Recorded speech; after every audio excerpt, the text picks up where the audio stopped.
Hey, what's going on, guys? The question that has been on everyone's mind is what will be the UFC 300 main event? I hate to break it to you. We still don't have a definitive answer on what will be the UFC 300 main event, but Dana White made some comments regarding UFC 300, kind of alluding to what's going on with UFC 300. And to make a long story short, the UFC is scrambling. Dana White and the UFC are scrambling to put together the UFC 300 main event. And it might end in utter catastrophe, but we're going to take a look at a couple clips where Dana White discussed UFC 300 during the Power Slap post-fight, huge in India. And then we're also going to take a look at, he made an appearance on the Full Send podcast where he discussed UFC 300 for about a minute and a half or so, where he really kind of started to, just leave some breadcrumbs where we could kind of read between the lines and understand what's going on. And it's kind of shaped my opinion in a little bit of a different direction now. I've been kind of concrete about what I thought was going on with UFC 300. And now I'm almost made a 180 and I'm going in a completely different direction now based on the comments that Dana White made on the Full Send podcast. But also another part of this kind of video that I wanted to put together, Jon Jones did an interview where he discussed UFC 300, and it never even occurred to me that it was a possibility that Jon Jones could be on UFC 300. And apparently he's being asked to be on UFC 300. We're going to take a look at that clip first. But before I get into any of the videos, all three videos we're going to take a look at today, I will link them all down in the description if you want to go check them out in their full context. But let's start right away with the Jon Jones on Submission Radio. So a little bit of backstory to this. Jon Jones posted a clip online where he's getting tackled by some rugby players in Australia. And that's kind of what they're talking about here. But I guess Jon Jones told him beforehand that he had received a call from Dana White and Hunter Campbell. The context was he was waiting for another call to say, what are you doing? You're injured. Why, going to risk injury and setback doing all this stuff in Australia, which is true. But then he gets into UFC 300. Listen to this. I honestly never even crossed my mind. Completely kind of blocked this out as even a possibility. And now it's kind of opening up the door for something, not really crazy, but it would be very shocking for Jon Jones to be the headliner of UFC 300. Let's listen. A good time. So I'm waiting for that phone call from Dana White asking me what the hell. You got a phone call, right? A couple of days ago to be headline UFC 300. So I guess Jon Jones told them that beforehand. That's what I'm assuming, because there was nothing brought up until this point when he said, I'm waiting for a phone call about, me getting tackled or whatever. I did. I got a call from Hunter Campbell, one of the head lawyers of the UFC, asking me, said, John, I know it's only 9 weeks away, but if there's any chance you're feeling up to it, man, it'd be awesome. If there's any chance you're feeling up to it. They called Jon Jones, who tore his pec in November, or maybe late October, I think it was. It was like 2 weeks before UFC 295. He has like an 8 or 9 month recovery, which puts him out roughly until summer of 2024, but they're calling him anyway. And maybe they have better insight. Obviously Jon Jones could say maybe he's on a good path. I don't know exactly what's going on. I'm not a medical doctor. If there's any way you can make UFC 300, that sounds awfully crazy. I would have never even expected that. But when you listen to what Dana White says later on the Full Send podcast, it'll kind of all start to come together, and then I'll explain what I think is going on behind the scenes after we kind of get full context. But that's crazy to me. Awesome news for the community that you're coming back and headlining one of the biggest events ever. And as honored as I am for the opportunity, I just don't think I'll be ready. I just don't think I'll be ready. So it seems like Jon Jones is ruling himself out, but it doesn't seem like a hard no. I just don't think I'll be ready. So is he trying to figure out, is there a possibility? I don't, it's hard to say at this point, but he goes on to a little bit more detail after this. I just don't. And so I'm getting up there in age. I only have a few more events left, and I want to give those events my all and make sure that I come back 100%. I know. So what I want to point out there is Jon Jones kind of throws cold water on the potential of him headlining 300. He's out there getting tackled by rugby players or whatever. There's a chance, while this sounds very dismissive, and I think if I had to guess right now, it'd probably be more unlikely than likely that Jon Jones does not headline 300. This could be a public negotiating tactic.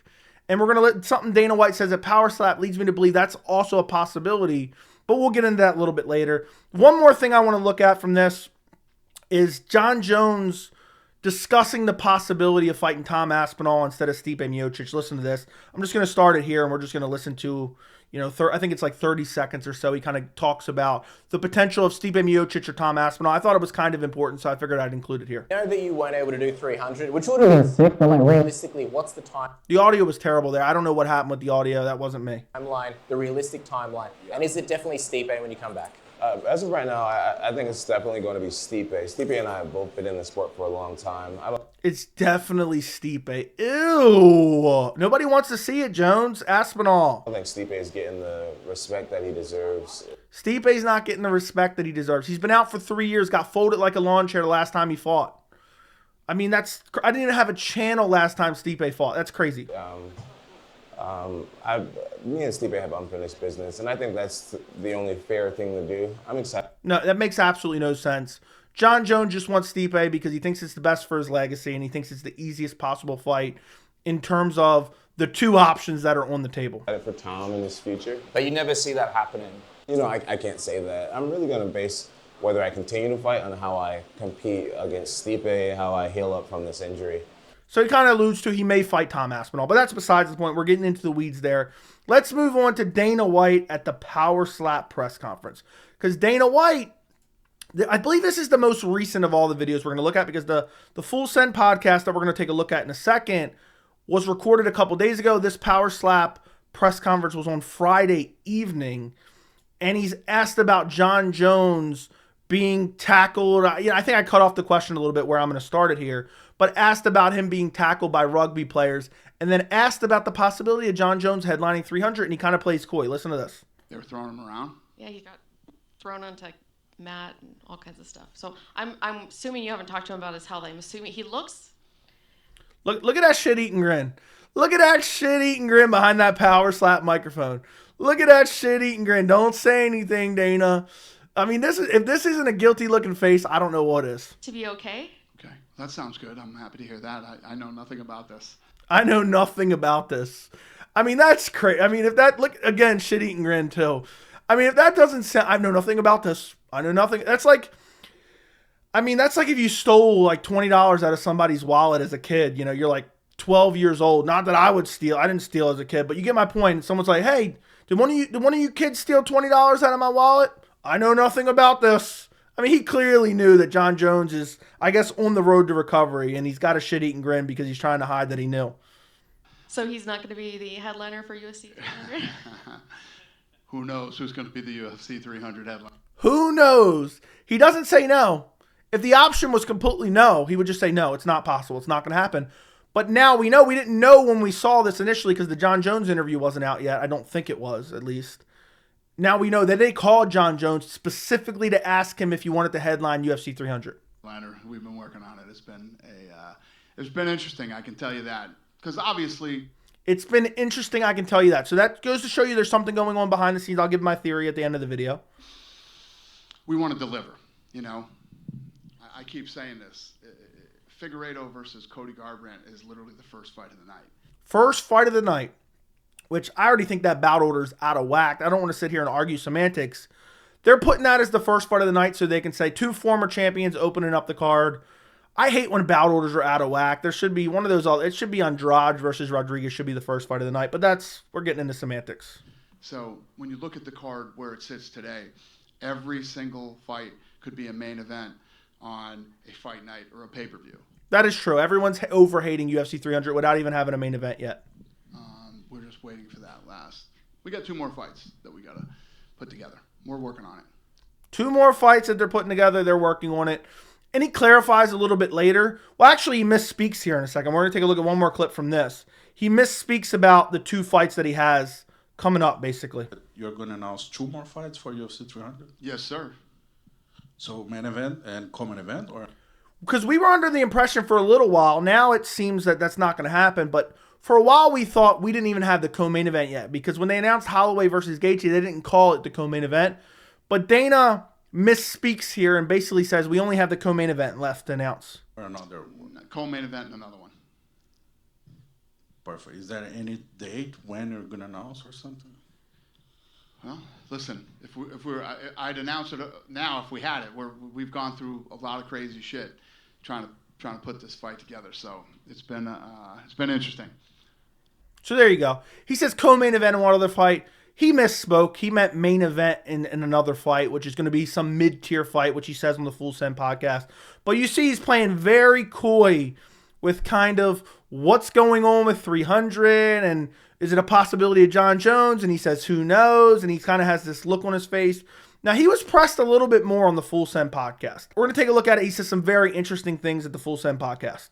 There are so many twists and turns and crazy shit going on behind the scenes of UFC 300. So many twists and turns. That tells me there's negotiations going on behind the scenes. That is what's going on. We're going to talk about some potential fights, some fighters that I think could be in negotiations with the UFC. But Dana's kind of saying that without saying it. You really have to read between the lines. But then he starts to say some more interesting stuff about everything you know about UFC 300 could change, which is just completely wild and crazy. But I have my speculation on what he means by that. It's unbelievable. I bet. So where will you It's announce literally- it? When He'll announce it on UFC's Instagram and his. I'm working on it. And everything that everybody thinks about UFC 300 right now literally could all change tomorrow.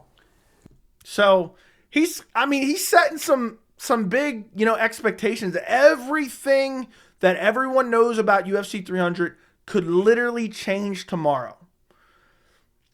What does that even mean? That's so cryptic. What does that even mean? I'm going to talk about what I think it means in a second, but I want to get through this clip. Why is that? Because it's crazy the shit that's going on right now. Is Jon Jones involved at all? No. No. Can't be. Well, bro, So here he says Jon Jones is not involved. Now, this was a couple days before the interview with Jon Jones came out where Jon Jones said, well, they called me and asked me if I wanted to headline 300. And I think this all ties together. trying to get deals done like that. I mean, Crazy.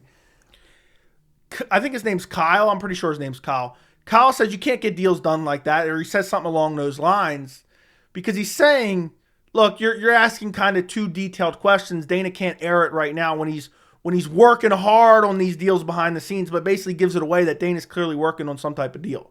That's clearly what Dana's hinting at here. I literally, while you guys were in here setting up for this podcast, I was literally right here in my office saying, I didn't know if you guys could hear me in there. It was crazy, but everything about UFC 300 could completely change tomorrow. So what's the... Everything about UFC 300 could completely change tomorrow.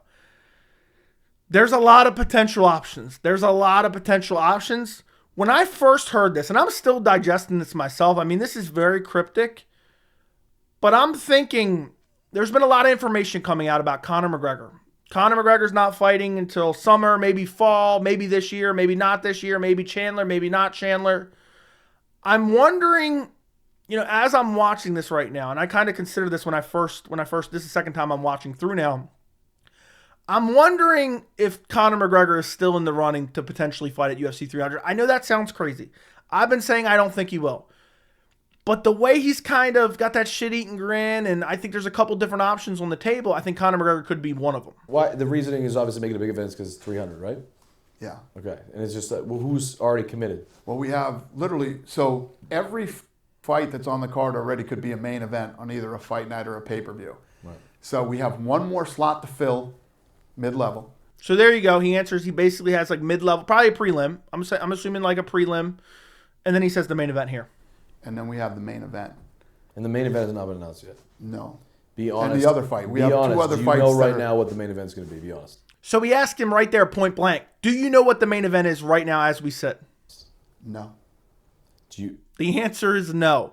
So that goes to show you there's multiple options right now. He's working on potential different main events right now as we speak. All right. I know what I'm trying. What weight division? I know what I'm trying to do. I wish he would have answered what weight division, but there's no way he was going to answer that. And he tries to press him, too. He tries to press Dana White. I always talk about kind of these clown influencers that are kind of like Dana White's trying to let influence media. Half these people do a better job than the actual MMA media because they're not worried about asking Dana White. They'll continue to kind of ask questions. They don't know where the line is. Like the MMA media is just like lapdogs, like Kevin Iole. But what I'm trying to do and what are going to happen there could end up being two completely different things unless I completely fucking change everything. Unless I completely change everything. Unless I completely change everything. That's very, very interesting. And I'm wondering, and I'm thinking, and again, I don't know. I really don't have like a super like concrete guess. Usually I can come up with something that I think, okay, this is most likely what he's talking about. I'm wondering if the UFC has a couple different options that they're thinking about, or they're trying to negotiate new deals. And I'm thinking if they're unable to come to terms with one of these potential massive options, I'm wondering if they're going to do some switching around for 299 and 300 and potentially have Sean O'Malley, Marlon Chito Vera 2 headline UFC 300. That would not surprise me at all. I wouldn't be happy with that as a main event. I think that under-delivers as a main event. I think Marlon Chito Vera getting a title shot. But they're both highly skilled. And for Dana White, he's going to say, oh, it has an incredible backstory. And also, Dana White has Sean O'Malley primed as the next potential UFC superstar. So I'm wondering if he's thinking everything may change. I think there's a couple different options. I'm going to talk about them. But let's finish out this clip. It's fascinating. What would make you there could actually be a documentary right now being shot. Of course. Of behind the scenes to build UFC 300. It's fucking crazy. There could be a documentary shot behind the scenes. This is so cryptic, but he gets pressed a little bit more and he kind of just says, I'm not answering. And that's why all the fans, that's why you're talking to me about this right now. What are the variables in it, though? That's why you're talking to me change your about this decision. right now. What are the variables? That's all I'm going to say. You gotta admit, God. Can you believe he just went on a fucking 20-minute rant about loving you guys and fucking he won't even take this? So there you go. He won't give it. He won't give out the UFC 300, and he says, basically, that's all you're getting out of me. Now, it's hard to really nail down a guess. I just wanted to kind of compile all these different clips that we have. But my best guess is Dana White and the UFC, obviously, we know, Dana White admits it basically. They are scrambling behind the scenes to come up with a UFC 300 main event. If I had to guess, it has to be, in Dana White's mind, it has to be one of these big fights. Jon Jones versus Stipe Miocic, which Dana White considers huge. Conor McGregor versus somebody. Could be Nate Diaz. It could be Michael Chandler. If I had to guess, if you told me right now, Joey, I know for a fact Conor McGregor is fighting at UFC 300, I would guess Nate Diaz. I don't think Michael Chandler's getting the fight. Or potentially Israel Adesanya versus Dricus du Plessis for the middleweight title. That's the kind of one I've been harping on, and I thought that was going to happen, but now I'm having a little less confidence. But I think what Dana White's thinking is, if none of these come together, if I can't negotiate the proper deals, because all of them are going to want a substantial pay increase. Conor's trying to renegotiate a new contract, or Dana White's trying to negotiate a new contract with Conor. He wants to fight out his deal. Made an entire video on that. I'll link it down in the description. But I think if all these options fail, I truly believe the UFC is probably going to move Sean O'Malley versus Chito Vera 2 as the headliner of 300. The only other thing I can think of is if Dana White and the UFC is trying to pull something out of left field. There was rumors for a while. GSP Nick Diaz. I have no desire to see that. That would be the worst UFC 300 main event ever. It wouldn't shock me if the UFC tried to get Brock Lesnar to come back. And next thing you know, you're getting Tom Aspinall defending his interim title against old man Brock Lesnar. Now that USADA's gone, he's on roids. But no matter what, Dana White and the UFC still don't have a deal done. It's all about negotiations. And if I had to really pin down an answer, it has to be that Dana White is still trying to get Conor McGregor to fight on 300. That's my guess. That's my best guess. I'm not super confident in that by any means. I think he's trying to get a deal done. He's trying to get Conor McGregor to headline UFC 300. And that's why he's been kind of throwing out misdirections. Conor this fall, Conor this year. And I thought most likely that was true because they're trying to ice Conor. But if they get a new deal done, if they hammer out a deal with Conor McGregor is going to be the hardest to negotiate with because he has the most leverage. If they hammer out a deal with Conor, then that's kind of mind-blowing and everything switched around, kind of like what Dana White said. So just kind of thinking about it over the last hour or so as I've been putting this video together, I'm thinking that's probably your best bet at what Dana White's talking about. I hope one day we figure out what's going on, but I think that's what's going on. And ultimately, if they get a deal done with Conor, I think Conor's fighting Nate Diaz. So who knows? Still could be Dricus du Plessis trying to get a new contract. He hinted at he wanted 300. I know supposedly he said other things like he's not going to be ready. That could be public posturing and negotiations. Same thing with Jon Jones. So don't be surprised if it's any of those three. If I had to guess, it has to be either Jon Jones versus Stipe Miocic, Conor McGregor versus someone, and Dricus du Plessis versus either Israel Adesanya or potentially Khamzat Chimaev. And Dana White and the UFC is working out deals, but I believe it will be one of those fights. Let me know what you guys think of all this down in the comments. Don't forget to like the video. Thank you so much for watching, and I will see you in the next video.